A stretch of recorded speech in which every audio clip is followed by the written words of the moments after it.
নমস্কার বন্ধুরা, স্বপ্নাস কুকিং চ্যানেলে আপনাদের সবাইকে স্বাগত। আজকে আমি আপনাদের বানিয়ে দেখাচ্ছি সর্ষে পোস্ত দিয়ে পমফ্রেট মাছের ঝাল। এই সর্ষে পোস্ত দিয়ে মাছের ঝালের রেসিপিটি কিন্তু বাড়িতে খুব সহজে বানিয়ে নেওয়া যায় আর খেতেও হয় কিন্তু অসাধারণ। তাহলে আসুন দেখে নেওয়া যাক আমার আজকের এই রেসিপিটি। মাছগুলোকে খুব ভালো করে কেটে ধুয়ে পরিষ্কার করে নিয়েছি আর মাছের পেটের দিকটাতে একটা করে কাট লাগিয়ে নিয়েছি। এতে মাছের মধ্যে নুন এবং অন্যান্য মশলাগুলো ভেতর পর্যন্ত খুব ভালো করে ঢুকবে। এরপর মাছগুলোকে নুন এবং হলুদ দিয়ে মেখে নেব। নুনের পরিমাণটা কমের দিকে দিতে হবে, যেহেতু এটা সামুদ্রিক মাছ, এই মাছগুলোতে নুন থাকে, তাই নুনটা একটু কম দিতে হবে। হলুদ গুঁড়ো দিচ্ছি 4 চামচে 2 চামচের মতো, আর দিচ্ছি এখানে হাফ পাতিলেবুর রস। পাতিলেবুর রস যে কোনো সামুদ্রিক মাছে যদি ব্যবহার করা হয় তাহলে পরে কিন্তু মাছের যে আষ্টে গন্ধটা থাকে সেটা কিন্তু কেটে যায়। এবার মাছগুলোকে খুব ভালো করে মেখে নিচ্ছি। এবার সবশেষে দিয়ে দেবো বড় চামচ আর 1 চামচ সর্ষের তেল। এই সর্ষের তেল দিয়ে যদি যে কোনো আঁশবিহীন মাছকে মেখে নেওয়া হয় তাহলে পরে মাছ ভাজার সময় কিন্তু কোনো রকম তেল ছিটকাবে না। সর্ষের তেল দিয়ে মেখে নেওয়ার পরে মাছটা 5 মিনিটের জন্য রেখে দিচ্ছি। 5 মিনিট বাদে কড়াইতে পরিমাণ মতো সর্ষের তেল গরম করে নিয়ে মাছগুলোকে ভেজে নিচ্ছি। মাছগুলোকে দুপাশ লালচে করে ভেজে তুলে নিলাম। মাছ ভেজে নেওয়ার পরে যে তেলটা রয়ে গেছে ওই তেলেতে দিয়ে দিচ্ছি 4 চামচের 1 চামচ কালো জিরে। কালো জিরেটা ফোড়ন দেওয়ার পরে কয়েক সেকেন্ড নাড়ি চাড়িয়ে দিয়ে দিচ্ছি বড় সাইজের একটা পেঁয়াজ কুচানো। গ্যাসের ফ্লেমটাকে মিডিয়াম টু লো রেখে দিয়ে পেঁয়াজটাকে নরম হওয়া পর্যন্ত ভেজে নিতে হবে।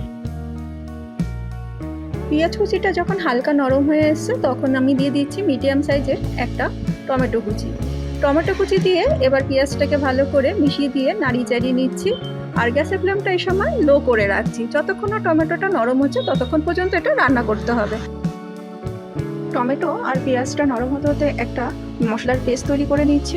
তার জন্য নিচ্ছি এখানে কাঁচা লঙ্কা কয়েকটা, 6 কোয়া রসুন, বড় চামচের 1 চামচ পোস্ত, বড় চামচের 1 চামচ সাদা সর্ষে আর হাফ চামচ কালো সর্ষে। সমস্ত উপকরণগুলো মিক্সি জারের মধ্যে দিয়ে সামান্য পরিমাণ জল দিয়ে পেস্ট করে নিচ্ছি।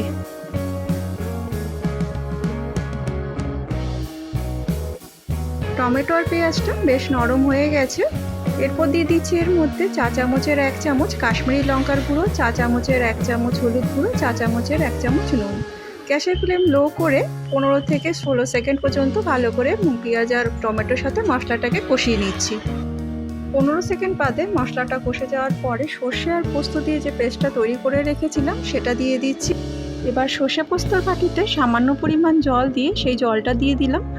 সমস্ত কিছু এবার খুব ভালো করে মিশিয়ে নিচ্ছি। 15 থেকে 20 সেকেন্ড পর্যন্ত আমি এটা রান্না করছি, এর থেকে বেশি করব না। সর্ষে পোস্ত থেকে যখন তেলটা রিডিউস করে যাবে তখন আমি দিয়ে দেব বড় চামচের 1 চামচ শাহি গরম মশলার গুঁড়ো। আর এখানে যেহেতু সর্ষে রয়েছে সেহেতু কিন্তু খুব বেশি কষানো যাবে না, তাহলে পরে রান্নাটা তেতো তেতো স্বাদ লাগবে। শাহি গরম মশলা গুঁড়ো দিয়ে মিশিয়ে নিয়ে দিয়ে দিচ্ছি পরিমাণ মতো জল। জল দিয়ে একটু নাড়িয়ে চাড়িয়ে দিয়ে দেবো 2টো চেরা কাঁচা লঙ্কা আর যে মাছগুলো ভেজে রেখেছিলাম সব মাছগুলোর মধ্যে দিয়ে মিনিট খানিকের জন্য গ্যাসের ফ্লেমটা হাই করে দিয়ে ফুটিয়ে নিচ্ছি। মিনিট খানেক বাদে আমি গ্যাস ওভেনটা বন্ধ করে দিচ্ছি আর বন্ধ করার আগে দিয়ে দিচ্ছি সামান্য পরিমাণ ধনেপাতা। আর এখানে গ্রেভির পরিমাণটা আমি এতটাই রাখলাম, আপনারা চাইলে এর থেকে বাড়িয়ে কিংবা কমিয়েও দিতে পারেন। তৈরি এখানে সর্ষে পোস্ত দিয়ে পাবদা মাছের ঝাল। রাইসের সাথে সার্ভ করুন, খেতে ভীষণ ভালো লাগবে।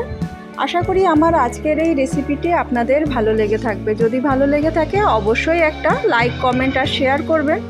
আর নতুন নতুন ভিডিও পেতে আমার চ্যানেলটা সাবস্ক্রাইব করার অনুরোধ রইল। সবাই খুব ভালো থাকবেন, সুস্থ থাকবেন। আবার দেখা হচ্ছে অন্য কোনো দিন অন্য কোনো ভিডিওতে।